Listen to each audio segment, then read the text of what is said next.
Assalamualaikum warahmatullahi wabarakatuh. Jadi di sini sebelumnya perkenalkan saya Anggrek Permata Samaradiva dengan NIM 2310151 selaku Ketua Kelompok 3 dan rekan saya ada Adi Syahlan dengan NIM 2311084 dan Sophia Roshita dengan NIM 2311090. Nah, langsung saja. Jadi di sini saya akan membahas CNN atau Convolutional Neural Network Dataset MNIST. Nah, langsung saja tanpa berlama-lama, kita akan masuk ke apa sih itu CNN. Nah, CNN ini itu adalah jenis neural network yang dirancang khusus untuk memproses data gambar. Nah, kalau yang kemarin itu NN, neural network doang, yang biasa untuk meratakan flat plane itu, gambar menjadi vektor satu dimensi. Nah, kalau CNN ini itu mempertahankan struktur dua dimensi gambar. Jadi ini bisa mendeteksi fitur spasial seperti tepi, sudut, dan bentuknya itu secara bertahap. Nah, kenapa CNN untuk gambar? Yang pertama, CNN bisa untuk mendeteksi fitur lokal kayak tepi atau kurva. Tepi dan kurva, terus bisa juga berbagi bobot atau weight sharing-nya, terus ada invariant terhadap posisi objeknya. Nah, kalau yang kemarin untuk tugas sebelumnya kan kita membahas NN Neural Network yang inputnya itu ada 784 flat time. Terus ada 28 dikali 28 untuk vektor ID-nya, terus info spasialnya itu hilang. Nah, kalau di CNN yang tugas hari ini, yang kali ini yang saya akan jelasin itu terdapat input 28 dikali 28 dikali 1 atau dua dimensi. Nah, struktur gambarnya itu dipertahankan, akurasinya itu lebih tinggi, minus 99%. Terus untuk RNN, yang untuk tugas besoknya ini itu ada input 28 dikali 28 sekuensialnya. Ada 28 time step dikali 28 fitur untuk datanya itu berurutan.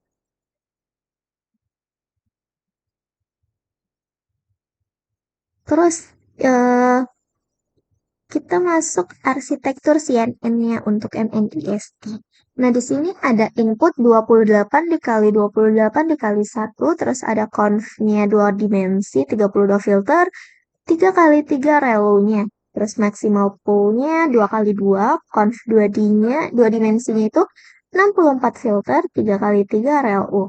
Max pool-nya 2 kali 2, terus flattennya 1600, bangs-nya 128, relu, drop out 30%, outputnya 10, softmax.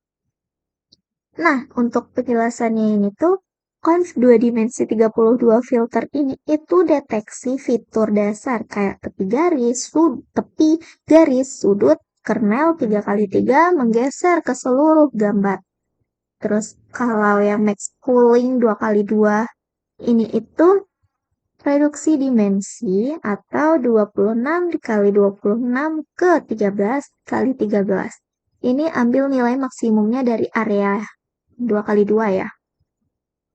Terus conv 2 dimensi 64 filter ini tuh untuk deteksi fitur kompleks, kurva, bentuk angka berdasarkan fitur layer satunya. Terus flatten ini tuh ubah output 3 dimensi 5 kali 5 kali 64 sama dengan 1600 ke vektor ID untuk dense layer-nya. Terus kita ada dropout 30%. Ini tuh matikan 30% neuron secara acak saat training untuk mencegah overfitting-nya. Terus ada outputnya softmax, 10 neuron menghasilkan probabilitas tiap digit 0 hingga 9. Nilai tertingginya itu sama dengan prediksinya. Nah, untuk struktur program CNN-nya itu ada 16. Yang pertama membaca gambar PNG dari dataset MNIST, mengubah gambar array 2 dimensi 28 dikali 28 dikali 1, terus one hot encoding label 0 hingga 9, terus pembagian data training, validasi testing, desain arsitektur CNN-nya itu sequential keras, Terus convolutional layer-nya itu deteksi fitur, max pooling layer-nya reduksi dimensi, flattening, dense layer klasifikasinya, fungsi aktivasi relu ke softmax. Terus compile modelnya itu ada loss, optimizer, metric, terus forward propagation, otomatis model, fit, terus hitung loss, cross entropy, backward propagation atau autograd TF-nya, terus ada update bobot via ada optimizer, terus ada melakukan testing, terus tampilkan prediksi dan confusion matrixnya. Nah, ini untuk kode programnya akan langsung kita jelasin di sini. Langsung saja kita ke kode programnya.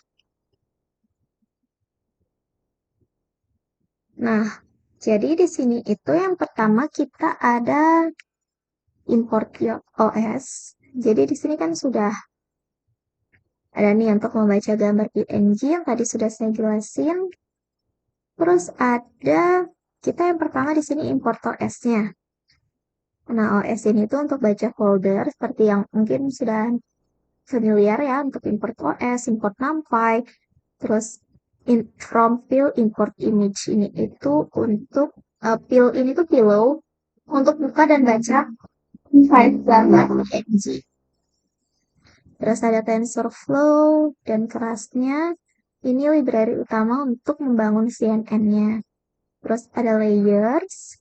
Layers ini tuh berisi conv 2 dimensi tadi, terus max pooling 2 dimensi, dance, terus ada flatten, dropout.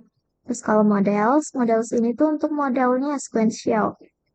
Terus ada optimizers. Ini tuh berisi ada optimizer yang kita pakai ya.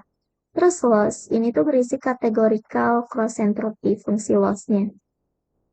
Terus ada OS Environ, ini itu untuk menyembunyikan pesan warning TensorFlow yang tidak penting supaya outputnya itu lebih bersih.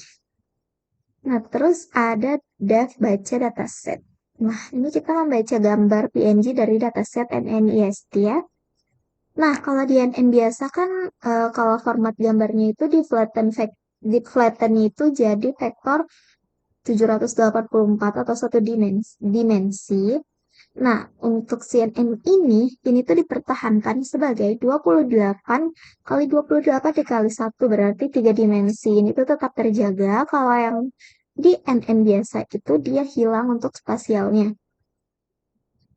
Terus ada juga yang untuk train 0.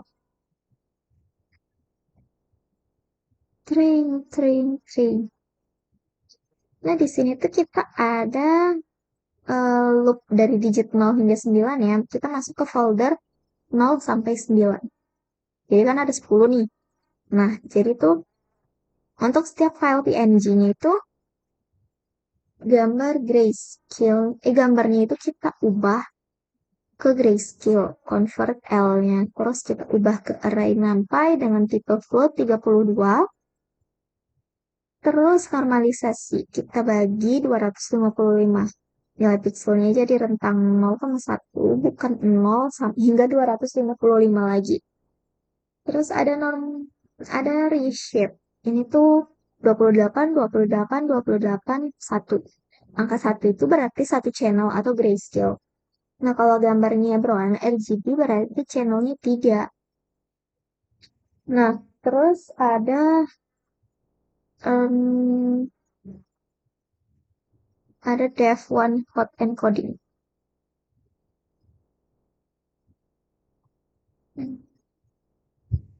Terus ada def1 hot encoding ini itu berarti label jumlah kelasnya itu 10. Ini tuh fungsinya mengubah label angka. Misalnya nih, 3 menjadi vektor biner.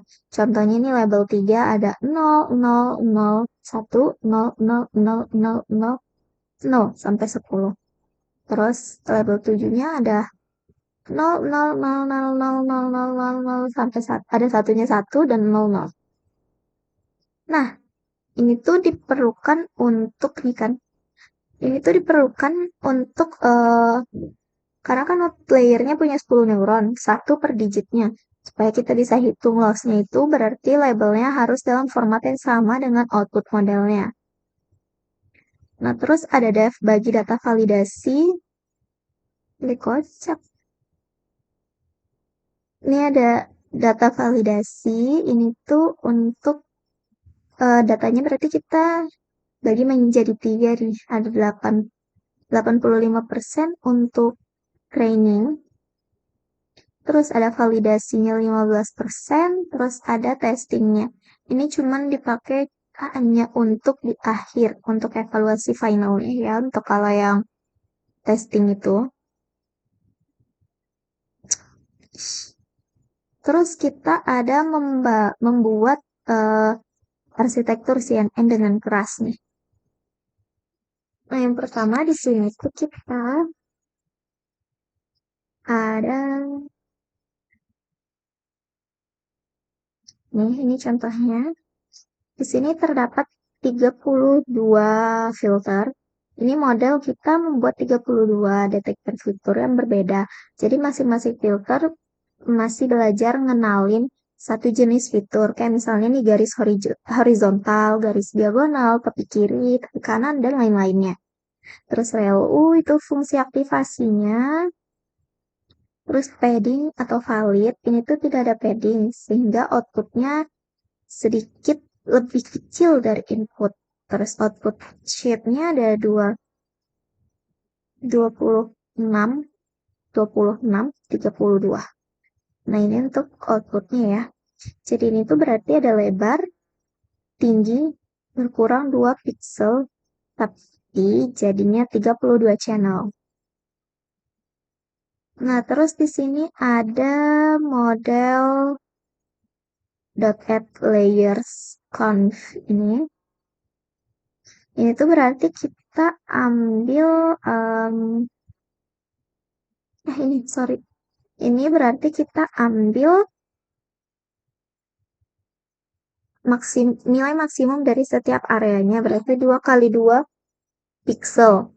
Output shape-nya itu 13, 13, 32.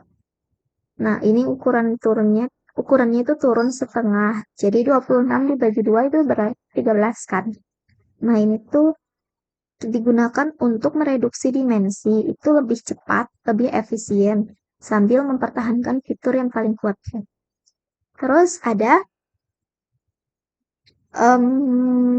yang ini model add filter 64. 64 filter ini tuh lebih banyak dari layer pertama tadi. Karena sekarang kita mendeteksi fitur yang lebih kompleks. Ini gabungan dari fitur-fitur layer 1. Layer 1 itu kan mendeteksi tepi garis sederhananya. Layer 2 mendeteksi sudut, kurva, bentuk huruf atau angkanya sebagian. Output shape-nya itu 11, 11, 64. Terus yang ada ini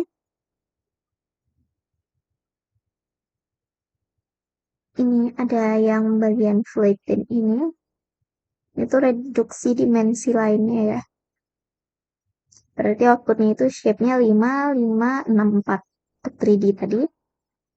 Terus ada yang ini flatten. Ini tuh berarti kita mengubah tensor 3D 5564 menjadi vektor satu dimensi, yaitu 5 kali 5 dikali 64 itu sama dengan 1600. Berarti output shape-nya itu 1600 ya. Nah, dance ini tuh perlu karena dance layer-nya hanya bisa menerima input satu dimensi saja. Nah, untuk yang dance ini itu ada 128 neuron yang terhubung ke semua 1600 input tadi. Nah, ini tuh bertugas untuk mengambil keputusan klasifikasi berdasarkan semua fitur yang sudah diekstrak CNN. ReLU sebagai fungsi aktivasinya. Ini ReLU-nya untuk fungsi aktivasinya saja. Terus ada yang drop out. Ini tuh drop out ini tuh ada 30% neuron dimatikan secara acak saat training. Tujuannya itu untuk mencegah overfitting model terlalu hafal data trainingnya. Ini agak buruk ya di data baru. Jadi saat testing atau prediksi, dropout otomatis dinonaktifkan semua neuron yang aktif. Terus ada dense. Ini tuh berarti ada 10 neuron per satu digitnya itu 0 hingga 9. Softmax ini tuh mengubah output menjadi probabilitas yang totalnya 1. Terus ada compile model. Nah, di compile model ini tuh ada Adam Optimizer. Ini tuh eh, bisa menyesuaikan learning rate secara otomatis per parameter. Terus categorical cross entropy ini itu fungsi loss untuk klasifikasi multi-kelas dengan one hot label. Terus ada matrix atau akurasinya, pantau akurasi selama training. Terus ada training.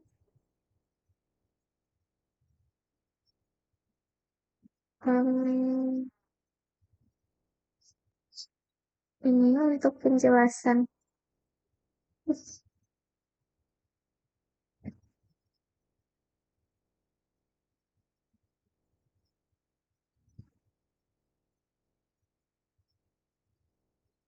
Nah, jadi ini tuh untuk yang untuk tampilkan ringkasan modelnya ya. Ini ada menampilkan arsitektur dan informasi model CNN-nya, printf untuk arsitektur CNN-nya. Terus ada sama seperti yang tadi sudah saya jelasin di PPT sebelumnya. Ini kita cuma lihat dan kita bisa mulai training CNN-nya, terus kita testing.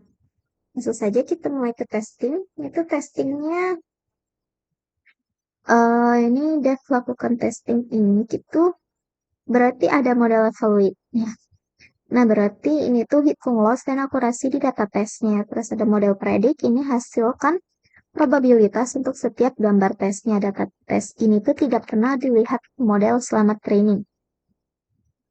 Terus menampilkan hasil prediksi dan confusion matrixnya. Nah, ini tuh NPR Max ini tuh untuk ambil indeks nilai terbesar, misalnya 0,01, 0,88, 0,02, dan seterusnya. Indeks 1 prediksinya digit 1.